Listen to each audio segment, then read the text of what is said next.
Bonjour les amis et bienvenue dans cette troisième vidéo de mon défi, une vidéo par jour pendant 30 jours. Alors je suis Mohamed Amin du blog Les Aventuriers du DSCG et aujourd'hui je vais répondre à une autre question qu'on m'a posée sur LinkedIn au sujet des exercices.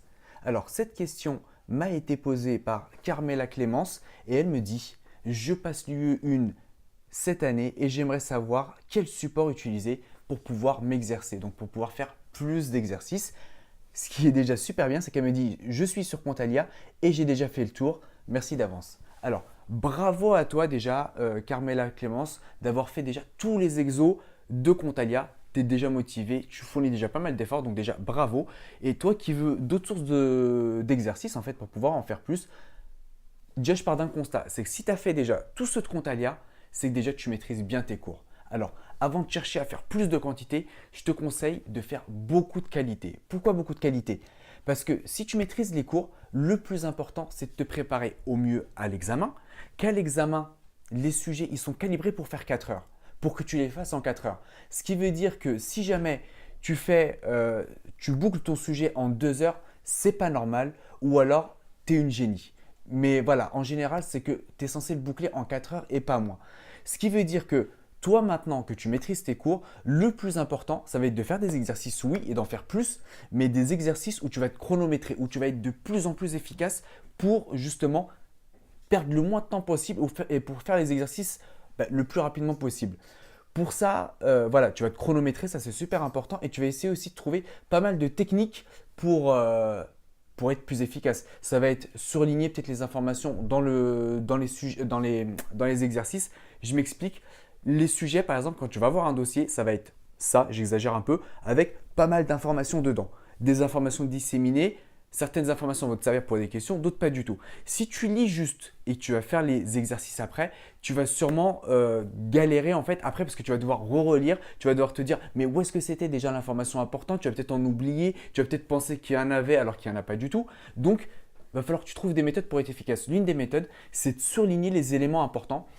Je te dirais par exemple en conso, si tu as des retraitements, tu vas avoir des retraitements peut-être bilan, des retraitements compte de résultats, tu vas prendre deux surligneurs de deux couleurs différentes. Par exemple, un orange pour les informations qui concernent le retraitement de bilan et un jaune ou un vert pour les retraitements compte de résultats.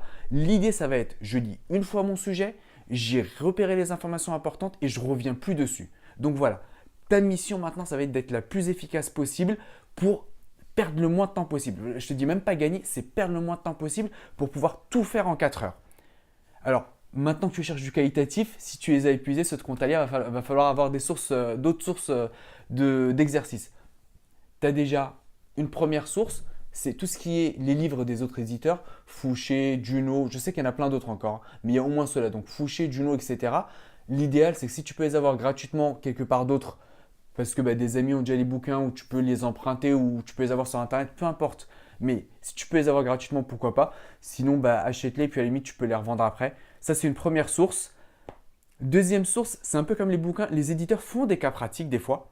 Donc, ça va être des bouquins beaucoup plus petits où il n'y a même pas de cours, mais ça va être que des exercices, mais orientés examen. Deuxième source. Et la troisième, la référence que tu dois sûrement connaître, c'est les fiches courroies. J'espère que tu ne les as pas fait.